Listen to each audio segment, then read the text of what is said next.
Jared McMuffin, FBI. So we have to call this girl Alyssa, pretending to be Ed's brother, and tell her that she was cheating. What's Ed's brother's name? I don't know. I'm just going to say it's Ed's brother. Like I know her. But this is weird. I have to tell somebody that they were cheating. Unless they were. Then this is going to suck for Ed. Well, somebody posted a bulletin on MySpace, and it said that you were cheating on him. I am dead serious. Is this true? That's Ed. Is not aware that I'm making this call right now. Because I don't want to tell him and upset him. I want to hear this from you. Is this true? Because if it is, you are not going to talk to Ed again. Because you are not allowed to cheat on my brother like that. He's my brother. I don't think you can talk to him now because he doesn't... What? Did you tell him yet? Who you know that been calling strangers, doing the cranks, pranks, and the things that's dangerous, things that they live stream to entertain us. Friday night cranks and you can't contain us. This happens when everything you make's bangers. Hollow-headed decision, we are no brainers. If you got a prank call, then just mail us. I promise if they don't pick up, we change voicemails in. Been going for years and still go hard. Got a cell phone flow service, got bars, and if you hear heat like this, he got charged. You trying to build a team, we got ours. Please tell me why it's difficult or hard to hit the number one spot that we are. We can talk about your skill level, us apart. Talk about where you're at, ain't much so far. Whoa, that's praise on the intro. That's Jared on the end of your cell phone. That's you stoked with a flow that was so cold. Had to name my first chain off the bro. Let me get them though. It's Friday night cranks in here. Friday night cranks in here. So if you on time when you hopping online, see we going all night. So the best is clear. It's Friday night cranks. Hello, my name is Roman Jennings. Thank you for joining us. 9 years ago, on February 16, 2007, in a basement of a house in New York, 3 people changed the face of prank calls. 15-year-old Jared McMullen, 13-year-old Joe Cioffi, and 10-year-old Kristen Cioffi started what we know today as Friday Night Cranks, the live prank call show that aired almost every Friday night for the past 9 years. The show has gained over 380,000 subscribers and an astounding 70 million views on YouTube alone. They have made over 2,500 calls, and it's all about to end with their final show only 3 days away, on July 22nd, 2016. And now Jared McMullen, the host of the show, sits down with me with an exclusive interview to talk about his new book, Prankaholic. So your book is really in depth. Mm-hmm. It covers all the topics, aspects of your life. Mm-hmm. And when I was reading it, the storyline that you kind of set up of how you laid it out was really easy to follow. Okay. And I don't see that in a lot of books. Now, I'm dyslexic and I hate reading. Okay. It's one of the, I mean, I can and that's why I love film, and that's why we're doing this, because yeah. I don't like writing, mm-hmm. and I found it easy to read the way it was set out. What made you decide to block it into the way you blocked it? Well, I'm not a writer. I like talking, but I don't know. I just like having conversations with people. So I set it up to where if you've seen the show and if you know me, you hear me explaining it to you. And it's like I was sitting across from you telling you all these stories. So I would call people, or talk to my parents, talk to my girlfriend, talk to my friends, and ask them about stories or ask them about events and kind of retell them the story. And then right after that, write it out how I just told the story. Because I wanted people to feel like I'm sitting there telling them my story as opposed to reading a book by some narrator with all these complicated words and descriptives. Like I wouldn't sit here and if I'm telling you a story, I wouldn't describe what I was wearing or describe the landscape. I would just tell you what happened. So once I started doing that, it was just so easy. And that's why I decided to format it just a bunch of stories that just happened in order. So you're going to read a book or read the book and get kind of half of a story. Like the prank call gone wrong, you get half of the story. And I say I get confronted by the lady years later. Mm-hmm. And then you read 30 more stories before you get back, because that's how it happened in my life. I didn't know I was going to get confronted. Or, there's a story when I get almost hit by a car, and the guy says, like, next time you won't be so lucky. And then I say, like, little did I know, like, years later, I will be getting chased again by someone trying to run me over with a car, but I didn't know that at the time. So people might get excited and be like, oh, I can't wait. Then they turn the page and they're like, oh, wait. And then 100 pages later, then they get the other half of the story, because that's how I got the story. So it's interactive. It is, fully. Which means? Which means if you have the audiobook, you're listening to me tell the story, and then there'll be pauses, and then you'll hear a number, and then you go to a website that I made, and you click on the number, and you can watch videos that I'm talking about or look at pictures. And same thing if you have the physical book, which is on the floor, but there's numbers, and you go to the book. So if I'm talking about an email that I received or a contract that I got from somebody that I didn't like, you can go click on the number and read the contract that I got. So it's not just me describing things, it's you kind of interacting with it and seeing it for yourself. So when I talk about a prank, I just say, we did this prank, and then you watch it. So you're not reading me describing a prank to you, you could just go and watch it and then come back to the book. So the book's not necessarily made to be read all the way through. Everybody who has read it has picked it up and not put it down, which is good. But it's supposed to be like you read it, you hit a thing, you watch it, you watch a video clip for like an hour, you come back and continue reading. But teach their own, however you want to. But it's interactive, even if you have a physical book, hardcover, ebook, audiobook, it's all the same experience, which I don't think has been done before. I don't read a lot, but I haven't seen it like that before. Last Friday, Yes. you had your final prank call show. Yes. To everyone else, that was the end of the prank calls. Mm-hmm. What was it to you? To me, it was the end of the prank calls, but it was me, like, I believe, like, you can't start something new until you finish something. And I didn't want Friday Night Cranks to, like, go off the air or, like, be finished 3 years from now when everybody forgot about it. Or I didn't want to be doing 2 shows at once, because that's crazy. So to me, it was like the end of doing prank calls, which is now going to allow me to, like, start the next project, which I'm very excited about. And but yeah, to me, it was like the end of, like, my childhood, all through high school, all through college, like, to now. It has been my life. So it's been closing a chapter on my life, but starting a new one, which I'm excited for. I'm a little sad for, and I could see how people are devastated, but I'm excited and hopeful that that's not going to be the thing I'm known for in the long run, I guess. Well, as of now, Mm-hmm. You haven't done your final show. Yes. Have not. Are you nervous? Do you get nervous anymore? I don't get nervous about the show. I get nervous about being able to entertain people. So for the final show, I'll probably be nervous. I'll probably be sad. I'll be happy. I'll be relieved. I'll be all these different emotions, which I'm kind of feeling some now. Even the show last week, when I was, like, done doing prank calls, everybody was, like, clapping, but in my head, I'm like, I don't know how I feel about any of this. But I think that's why I'm going to take some time off for a little bit, just kind of digest everything and just get ready to move forward. But I am nervous about, like, I'm mostly nervous about everybody that watches the show, them getting the message that I'm doing a new show, that I'm not going anywhere, and that I'm still going to be uploading, which I'm glad we're doing this, because people will get to kind of hear it for themselves, because it is the final show, but it's not, It's not the final you. yeah, it's not final me. There'll still be Friday Night Cranks videos once in a while. They're not going to be new. They'll be from, like, when I was 15, 16, whatever. But I'm not deleting the channel. People are, like, asking me if I'm deleting the channel, if I'm, like, keeping the website up. And, like, yeah, like, none of that's going anywhere. I'm not going anywhere. So yeah, this is just the beginning, as I see it, as the online entertainment that I'll be bringing to people. So, podcasts. Yes. You like talking a lot. I do, yeah. You like talking a lot. So you decided to make a podcast. Mm-hmm. What was your true motive behind a podcast? The original concept, it was called I Hate Everyone. That was the original name, and I was just, like, going on rants and stuff, and then I realized, I don't know, like 12 episodes in, like, I am not that angry of a person, and, like, my life is more interesting than, to me at least, than me just complaining about things.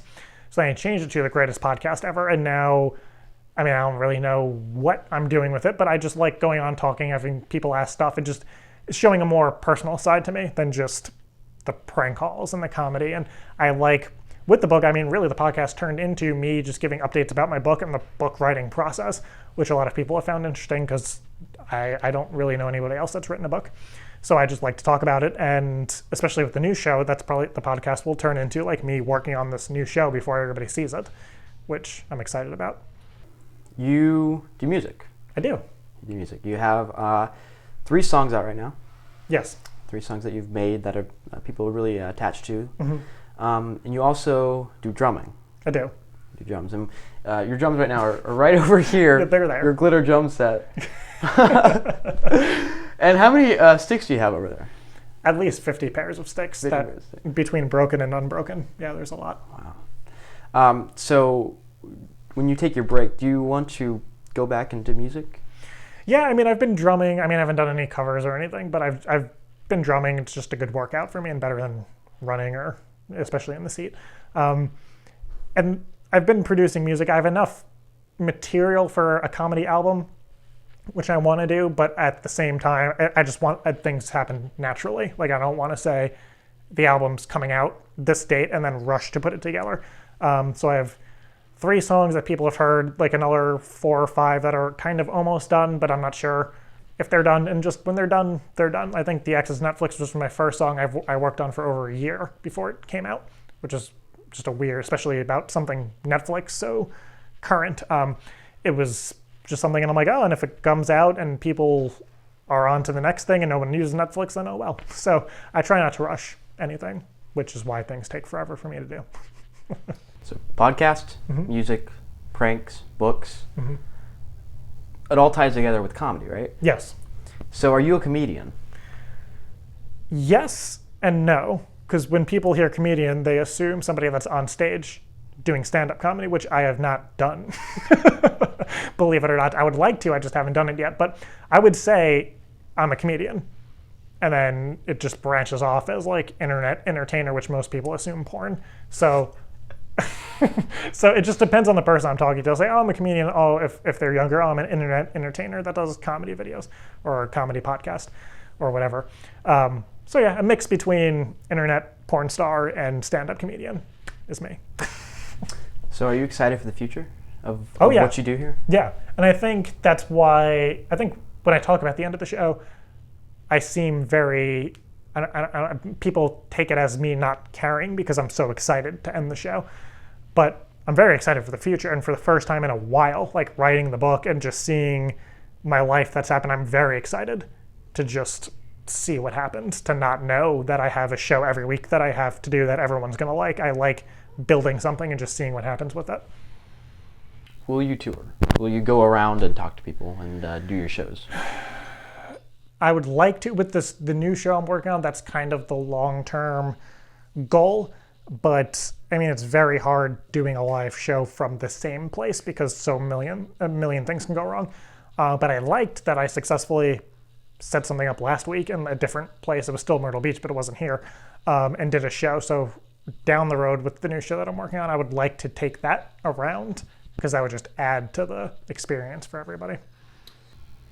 So you're a comedian. What kind of comedy do you like? Oh boy. I would say very smart comedy like Bo Burnham. He's probably one of my favorite people ever. And not mostly from his stand-up, but just how he is as a person, just how he thinks about things is very similar to how I think about things. I also like Bill Burr because he's just like very brutally honest about things. And a lot of times I don't agree with him, but I'm just laughing.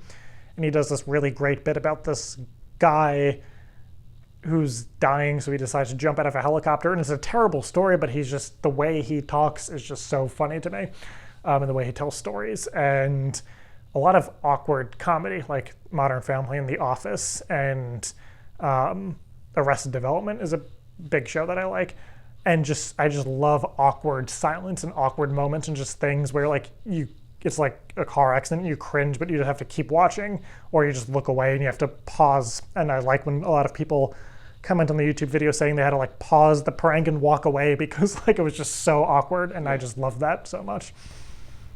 So a lot of people, including myself, Okay. for the longest time, it was never talked about.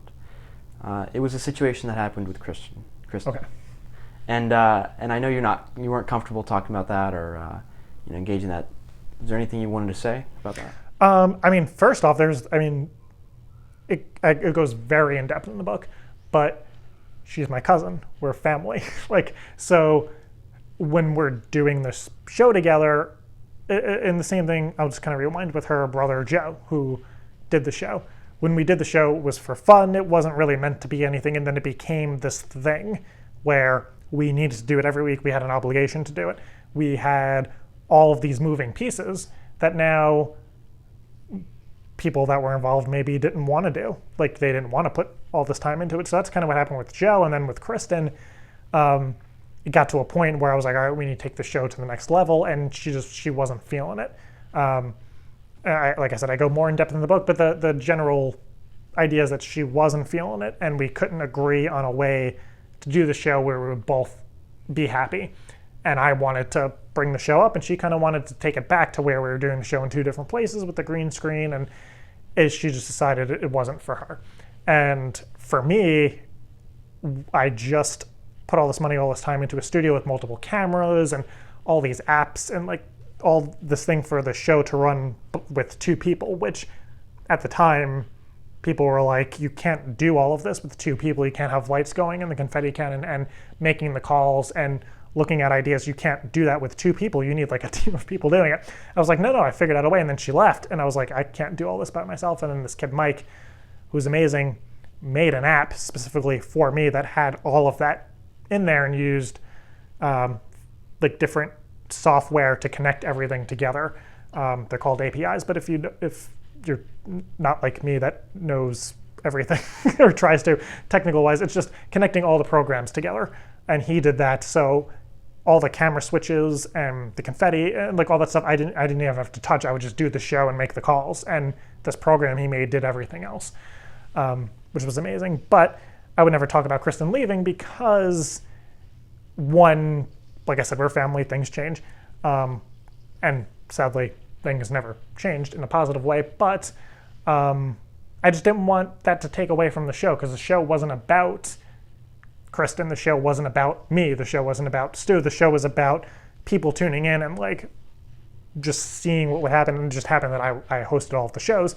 But I would have liked to think that if something happened to me or whatever, that somebody could step in and fill in.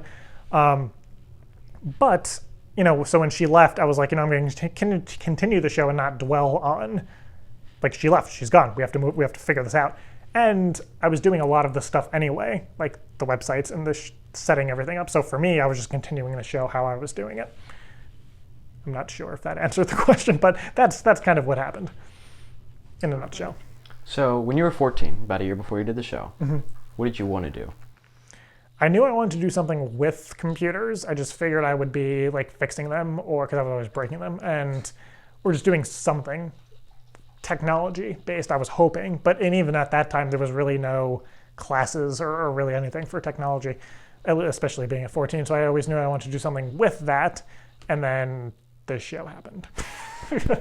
And you now do whatever you want with the show. Yeah. And so what do you do now as a full-time career? For full-time, it's nothing, but it's mixed between, I guess, doing the show, making websites for people. I traveled for a year, which is in the book, with a dance company, which was like really random. Building websites, just doing website maintenance, and just really a lot of tech-based stuff. I just got a gig writing marketing courses for a company so people can get college credit, which is like a really I never thought I'd be doing that, which I just started doing. Well, I got the contract last week, so I'll start at some point. But I would like to just entertain full-time down the road. YouTube is famous for its comment section of the videos. And having over 100,000 subscribers, what have been some of your favorite comments, whether they're funny, mean, or just stupid? It just always amazes me like how much hatred people have. And when it's towards me, at first I was deeply offended. I would read like 50, 60, this guy's so funny comments, and they get one like, I hate this guy, he ruined my day, and I would like feel so bad for a few days. And then I would just get over it. So now it's just funny. And there's like the typical ones like, oh, you're doing a show with your cousin, or you must be sleeping with her, or like, oh, you're so ugly, you have a weird nose, I hate your voice. Like all of the insults happened, and I've read them so many times that now they're funny. So now when people say something that I've never heard before, it's hilarious to me, because like, wow. But it's always funny when people say something mean like I hate your show, or your show used to be funny and now I don't like it anymore. And I would comment back and be like, oh, I'm so sorry you feel that way. You can watch other videos from 2007 to whenever you liked that. And they'd be like, oh my God, I was just kidding. I didn't think you were going to write back. It's just funny to know that there are a lot of people out there that are just trolling. And then when you just say, hey, what's up, or whatever, they know that like you're reading it, and then they just backtrack so quickly. So that's just been funny to do. And I've done that as much as possible. I'll just go and just comment on people that are hate, and then I'll go to people that are saying nice things, because that's rude to just ignore people that are saying nice things. But it's just funny. People write like these long-winded paragraphs, which I'm sure they copy and paste to other channels maybe, but like just about how much they hate my show and they've watched every single one of my videos. And I'm like, but why? It took you 400 videos in to realize I hate this guy. Jumping into the show, you knew nothing about technology, recording, video, No. nothing, right? Now you can create a video, upload it to YouTube, edit it, live stream it. You've learned a lot. Yes. And is that just because you spent every single day working on the show? Pretty much, yeah. And like I know how to Google, which everybody does, but a lot of stuff I was just Googling how to do or figuring out, and it was just stuff that we needed to do. When we were doing the show, we needed a way to record it. So then there was this program, old program, Webcam Max, which like captured webcams, and you could add text to it, but then you can also record it, which at the time, now everybody's like, oh, you could use this, or this program, but at the time there was nothing. So we had to pay like $35 or $40 for it, which at the time it was a big deal. We had to like pull our allowance together. So over time, I just had to learn stuff, even with like this book and stuff. I just had to learn how to do all of it, and you just figure it out and mess up, and then figure it out some more. So you are how old? I'm going to be 25 in 2 weeks. Thanks. So you're old. I am. So you're about 25% dead. Yeah, at most, if I'm lucky. So, was there a question? You were No. No. Okay, thank you for bringing that up. So you have an enemy, possibly one of the Okay. one of the scariest enemies you could really ever think of. The confetti cannon. What's Yes. your relationship with the confetti cannon? I don't like it. It was one of those things where at the time it was like the greatest idea, because here is a confetti cannon. Like I'm going to connect it to Twitter, program a little secret phrase into it, and whoever guesses it's going to fire this cannon. So the cartridges started like this big. Yeah. From Confetti Cannon Direct. They sent like this big, and that's for rooms, for parties, for like little get-togethers. Then I upgraded to like I think 18-inch ones, which was for like I don't know, high school auditoriums, for like just like slightly bigger events for if you're outside. Then 21 inches, which I don't even know. But then I got 28-inch ones, which you've seen in person. They're huge, and they're filled with confetti, and those are for like gymnasiums and concerts and like and huge things. And this is in a tiny room like this. I mean, this room is big, but it's not big for that. It's not for a concert. It's not for really anything other than two people hanging out. So once it started to get to that point, and I would have it right here, like it would be like in my face, to the point where I think in the African American Friday prank call, it all hit me in the face, like just. So that's my relationship with it, and I know when the clues are going out, because I program when they go out, and when the safety goes off is programmed, but I don't know when it's going to go off. So the first time I premiered it, I was all excited. Then I felt what it could be and how scary it is. And then I realized, like, as weeks goes on, it just gets scarier and scarier. And last week was the first time in a year that I found the confetti cannon, and I was not okay. I mean, you saw, like, I was not okay. I don't know how you felt, but I was not cool with what was about to happen. Will we be seeing the confetti cannon again with you? Yes, the new show is going to have 5 of them, and you're probably like, Jared, you just said you hated it, but yes, like, because why not have 5? And there'll be some on stage, some in the audience, and like, I'm toying with the idea of having it in places where people don't even realize they are, like concealing them. Okay. Because, like in the seats and stuff. Yeah, or the ceiling ducts, and just in places where. And since I'll have a team, maybe in places that I don't even know that they are. So just because, why not? So people take quotes from your show. Yes. and you say something, and all of a sudden you see on Twitter there's a lot of hashtags with things that you like. What has been some of your favorite quotes that you've said?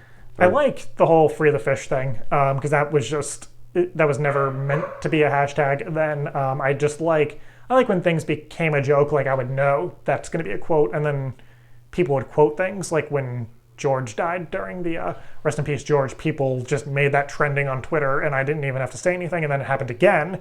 Then Rest in Peace George 2 was trending on Twitter, and it was just funny that people just take these things. But during the calls, I think just my favorite one, just because of how quick it was during the Tickle Me Pink prank call. This lady asked if I was bipolar because it was like an evaluation helpline. She asked if I was bipolar, and I said no, I don't like the Arctic.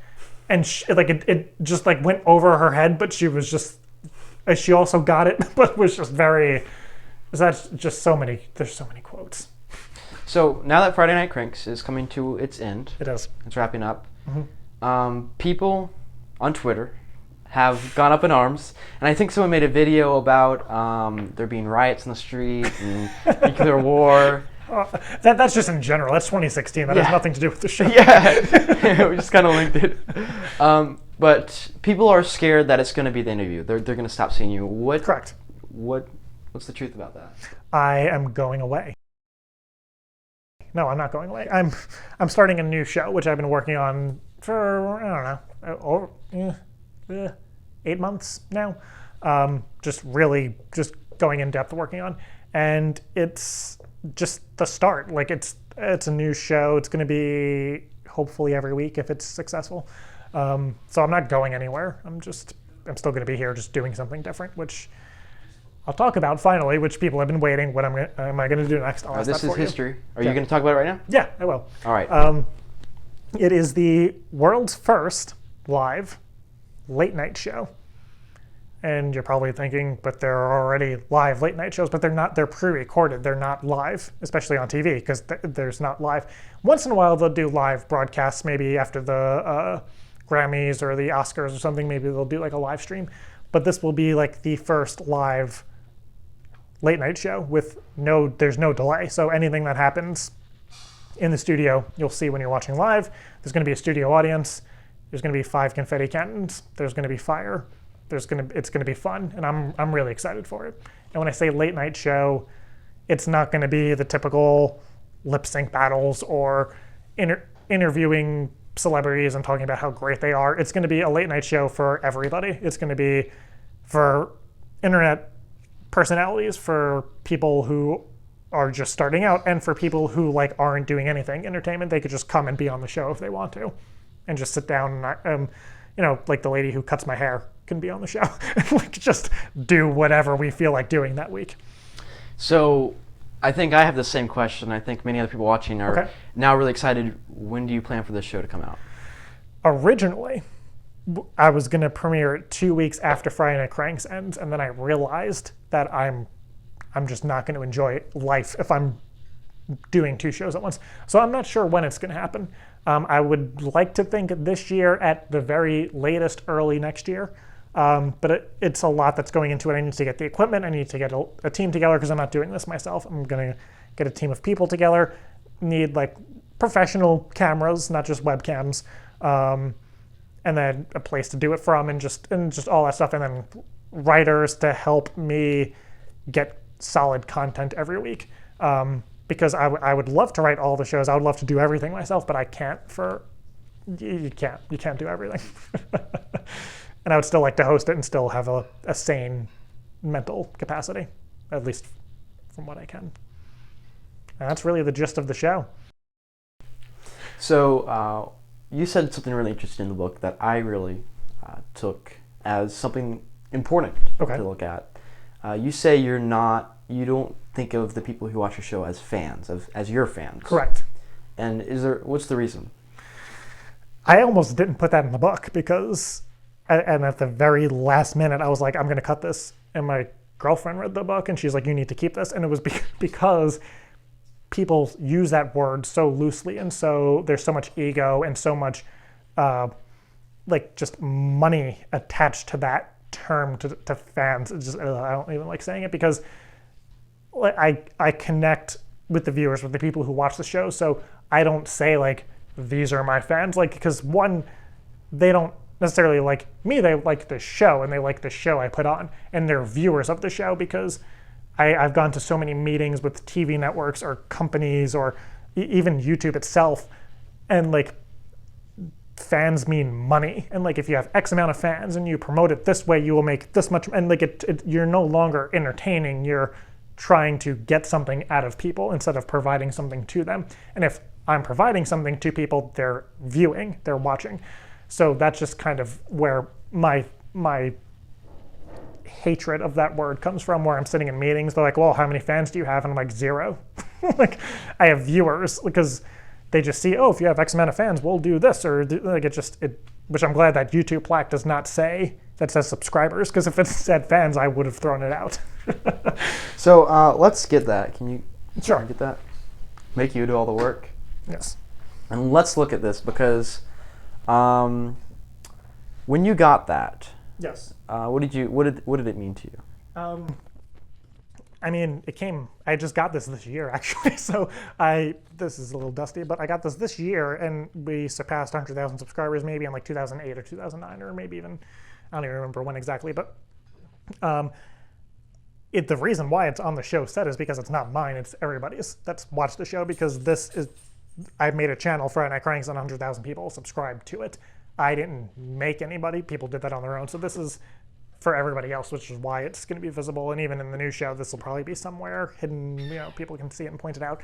But it makes me feel good that at least 100,000 people looked at my face and heard my voice, pre-pubescent voice, and said, like, I like this guy, or this guy is funny, or who knows, maybe some people subscribed and were like, I hate this guy, I'm going to hate on him for years. So this is not for me, this is for everybody, so here.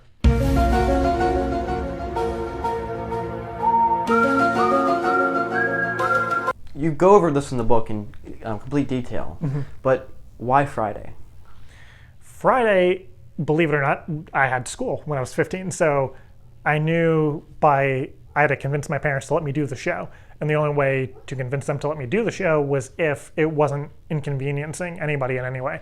So Friday, it was the weekend, so I didn't have school the next day, or really any Saturday, Sunday, and then it was at night because we had AT&T at the time, and they were doing like free nights and weekends after 9. So I could use my phone, and my parents wouldn't have to use any of their minutes because it was free nights and weekends.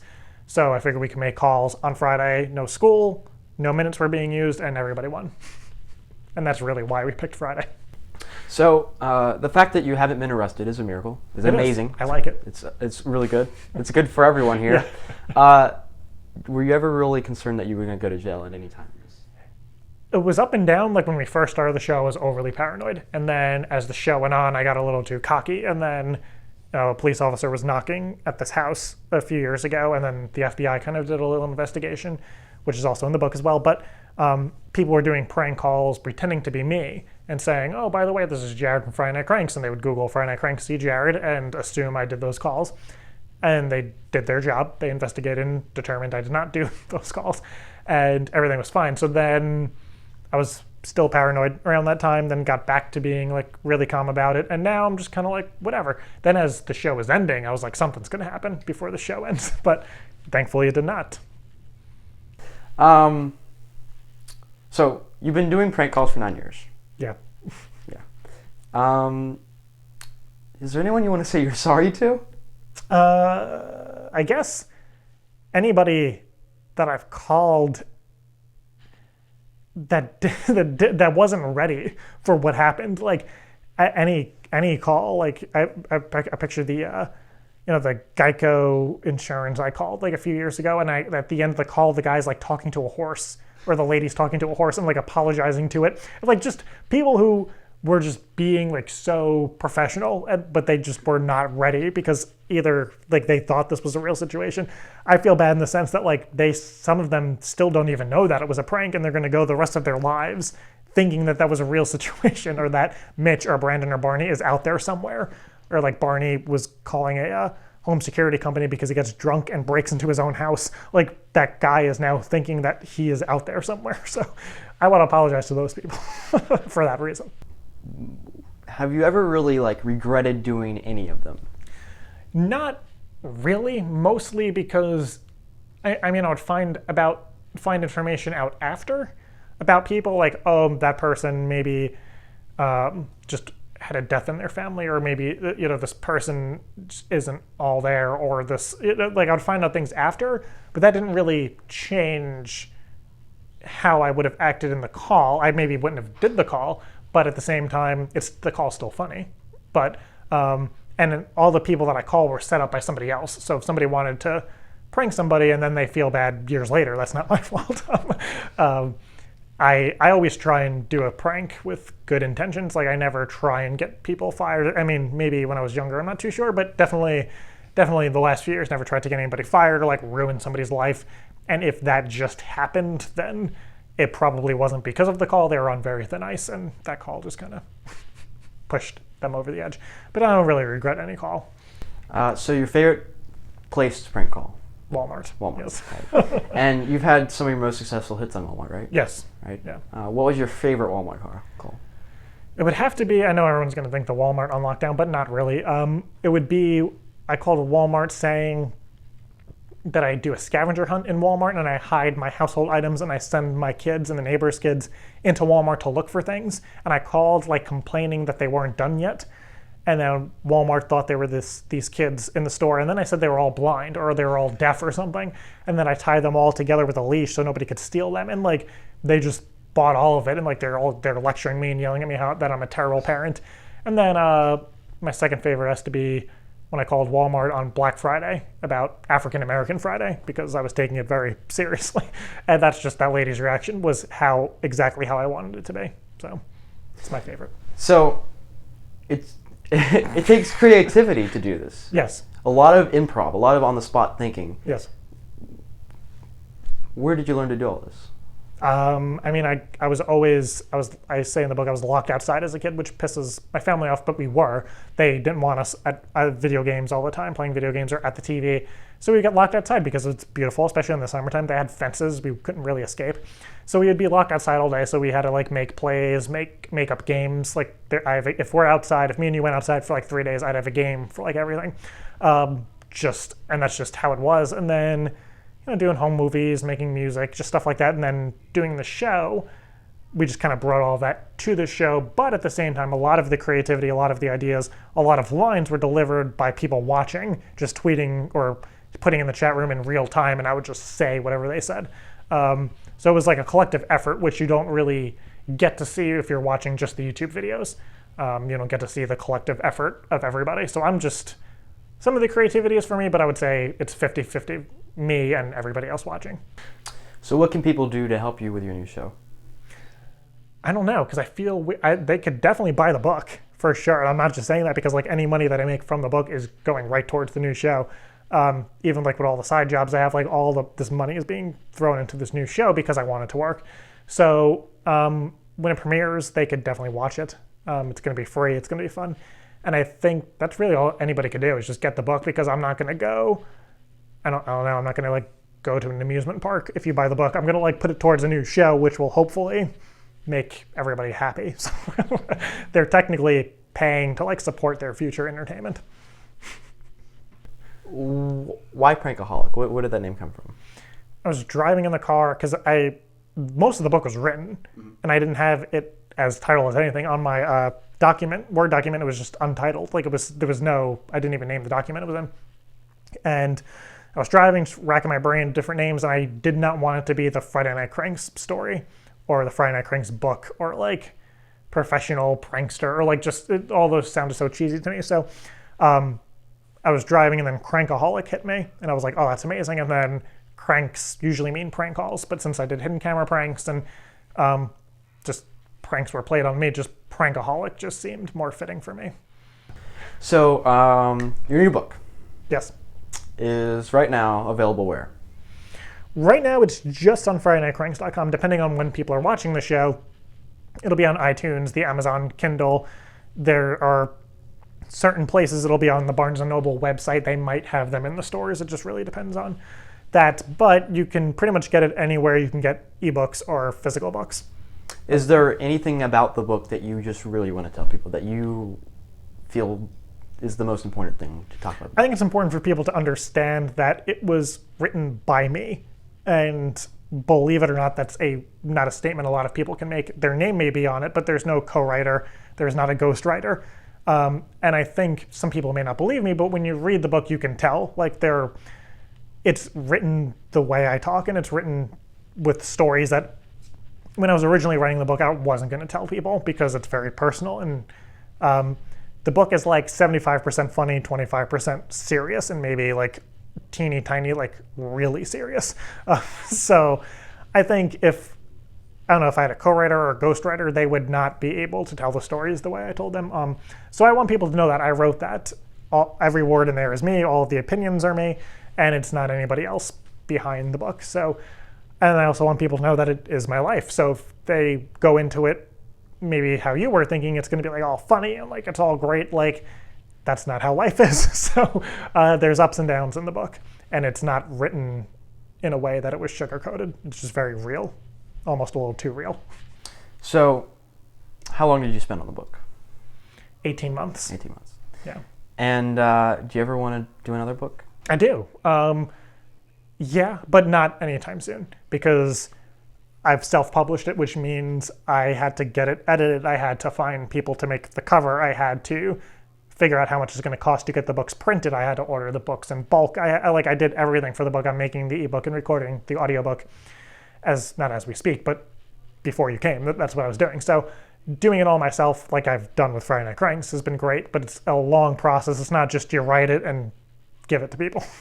Writing it was the easy part. Like everything else is the hard part, at least to me.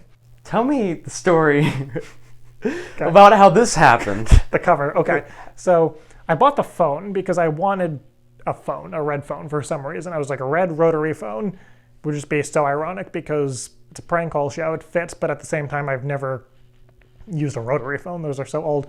And then I went to a place in Wilmington, about an hour and a half away, this photo studio that does like graduation photos and stuff like that, because the people around here just wanted so much money. And I knew a lot of it was going to be photoshopped. So we're taking these pictures, and the lady's taking out like 100, 200 pictures. And we're doing all these poses. And like, I was really nervous because I don't do photo shoots. I don't get pictures of myself. So I just felt so awkward, and I was like trying to relax. So I was telling her more about the show, and she's like, oh, tell me about the characters that you do. So, I was like talking about Brandon, and she's like, well, do the voice. How does he act? So I was like acting like Brandon and just doing my thing. And like, she was laughing. She could not stop laughing. And she's like, let's do this. Can you lay on the ground and talk on the phone and like kick your feet like you're a little schoolgirl, like on the phone, like a little teen girl, like you see in like all the classic movies and TV shows. So I was like, yeah. So I was like talking as Brandon and like just doing that thing like on the phone, and like she took all these pictures, and then she like said something, and I like looked up, and then that was the picture.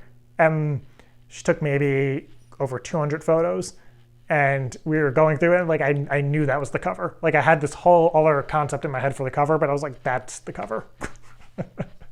And that's how that happened. And then I hired a book designer who made the worst cover I've ever seen in my life. And then my friends, Dave and Katie, who are Photoshop geniuses, put this together in about 2-3 days. So people see your book, and they see this photo, but they rarely see the other photo. The other photo. Oh, it's on the back. Wow, this is a more serious photo, I guess. Was that taken the same day? Same day. Yeah, this was actually before that one. Okay. So this was when I was kind of uncomfortable. Why? Let's look at this. I want to look at this. Why did you choose that photo to be the back cover? Because the book, like we've said earlier, is funny and serious. So I wanted a funny picture on the front and just kind of like a more, not more serious, but just a more, because I'm not like that all the time. I'm not laying on the floor on the phone all the time. So it's kind of a more me photo. So to promote your book, you quoted yourself. Yeah, I reviewed my own book, yes, because every back cover to a successful book has reviews. And no one's read my book, so I reviewed it myself since I read it. And what did you think about it? It was the most amazing book I've ever read, I think is what I said. Have you read many books? I actually do. I really enjoy reading biographies, which I've read a lot of. And then Fizz and Sprinkles, who I love dearly, they reviewed the book, I guess. So, and it said, we don't understand. He doesn't even talk about Nutella 3 out of 5. No, 2.5 out of 5. So if you love Nutella, you will hate this book because it doesn't mention Nutella, and I apologize. This interview does, so. I think you're going to lose a lot of people. I know, it's just, I don't know why. It wasn't on purpose, but oh well. For the final show, will we see the confetti cannon return? Yes, but I will be shooting it myself because I've never got to do that. Everybody else has gotten to shoot this confetti cannon except me. So for the final show, I will shoot it. I don't know why. I just want to. But the only downside is that the new show, there's going to be 5 confetti cannons. And I'm not sure, I haven't figured out yet if they're all going to be triggered simultaneously or if they're all going to be different. I haven't figured that out yet. So this will be the last time that I will be dealing with 1 confetti cannon. So. All right. All right. Thank you, Jared. Thank you. This was great. Thank you so much for doing this.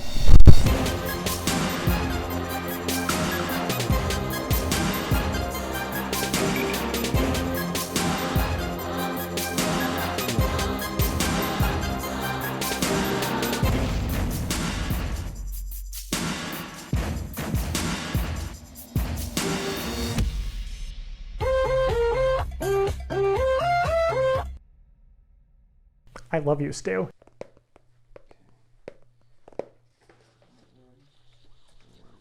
I think we get the wrong house. I think this is the wrong. I'm sorry. Pardon us, ma'am.